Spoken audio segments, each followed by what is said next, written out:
રાજ્યમાં છેલ્લા 24 કલાકની અંદર 72 જેટલા તાલુકામાં માવઠું વરસ્યું છે, જેમાં 68 તાલુકામાં 1 ઇંચથી ઓછો વરસાદ નોંધાયો છે, તો સૌથી વધુ વરસાદ એ બગસરામાં 1 ઇંચથી વધારે એટલે કે 1.5 ઇંચ જેટલો વરસાદ ત્યાં ખાબક્યો છે। ચોટીલામાં 1.5 ઇંચથી વધુ કમોસમી વરસાદ રહ્યો, તો રાજકોટ અને ભેસાણમાં 1 ઇંચ વરસાદ નોંધાયો છે।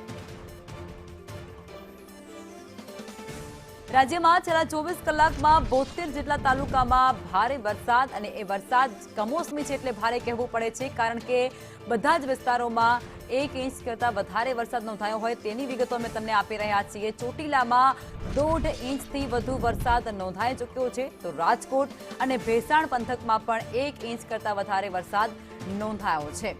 સૌથી વધુ બગસરામાં વરસાદ પડ્યો છે, 1.5 ઇંચ જેટલો વરસાદ બગસરામાં નોંધાયો છે। ચોટીલામાં પણ 1.5 ઇંચ જેટલો વરસાદ, તો રાજકોટ અને ભેસાણમાં 1 ઇંચ વરસાદ વરસી ગયો છે।